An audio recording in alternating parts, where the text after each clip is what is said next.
Most terribly cold it was. It snowed, and was nearly quite dark, and evening the last evening of the year. In this cold and darkness there went along the street a poor little girl, bareheaded, and with naked feet. When she left home she had slippers on, it is true, but what was the good of that? They were very large slippers, which her mother had hitherto worn, so large were they, and the poor little thing lost them as she scuffled away across the street, because of two carriages that rolled by dreadfully fast.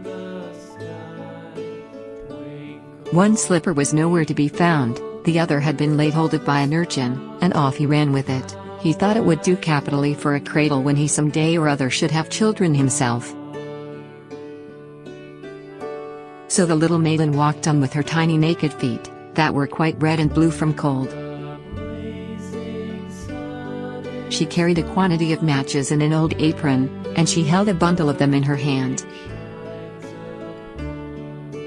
Nobody had bought anything of her the whole livelong day, no one had given her a single farthing. She crept along trembling with cold and hunger, a very picture of sorrow, the poor little thing. The flakes of snow covered her long fair hair, which fell in beautiful curls around her neck, but of that, of course, she never once now thought. From all the windows the candles were gleaming, and it smelt so deliciously of roast goose, for you know it was New Year's Eve. Yes, of that she thought. In a corner formed by two houses, of which one advanced more than the other, she seated herself down and cowered together. Her little feet she had drawn close up to her, but she grew colder and colder, and to go home she did not venture, for she had not sold any matches and could not bring a farthing of money. From her father she would certainly get blows, and at home it was cold too, for above her she had only the roof, through which the wind whistled, even though the largest cracks were stopped up with straw and rags. Her little hands were almost numbed with cold.Oh. A match might afford her a world of comfort, if she only dared take a single one out of the bundle, draw it against the wall, and warm her fingers by it. She drew one out. Risked. How it blazed, how it burnt. It was a warm, bright flame, like a candle, as she held her hands over it. It was a wonderful light. It seemed really to the little maiden as though she were sitting before a large iron stove, with burnished brass feet and a brass ornament at top.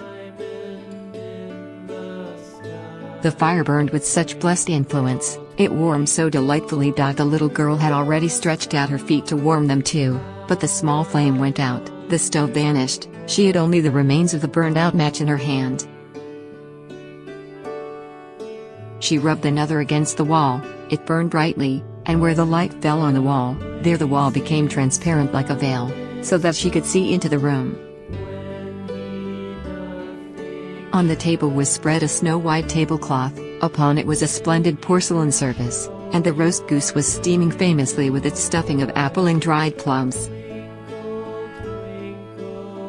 And what was still more capital to behold was, the goose hopped down from the dish, reeled about on the floor with knife and fork in its breast, till it came up to the poor little girl, when the match went out and nothing but the thick, cold, damp wall was left behind. She lighted another match. Now there she was sitting under the most magnificent Christmas tree. It was still larger, and more decorated than the one which she had seen through the glass door in the rich merchant's house. Thousands of lights were burning on the green branches, and gaily colored pictures, such as she had seen in the shop windows, looked down upon her. The little maiden stretched out her hands towards them when the match went out. The lights of the Christmas tree rose higher and higher, she saw them now as stars in heaven. One fell down and formed a long trail of fire. "Someone is just dead," said the little girl, for her old grandmother, the only person who had loved her, and who was now no more, had told her, that when a star falls, a soul ascends to God. She drew another match against the wall, it was again light, and in the lustre there stood the old grandmother, so bright and radiant, so mild, and with such an expression of love. "Grandmother!" cried the little one. Oh, take me with you. You go away when the match burns out, you vanish like the warm stove, like the delicious roast goose, and like the magnificent Christmas tree. And she rubbed the whole bundle of matches quickly against the wall, for she wanted to be quite sure of keeping her grandmother near her. And the matches gave such a brilliant light that it was brighter than at noonday. Never formerly had the grandmother been so beautiful and so tall. She took the little maiden on her arm, and both flew in brightness and in joy so high, so very high, and then above was neither cold, nor hunger, nor anxiety. They were with God.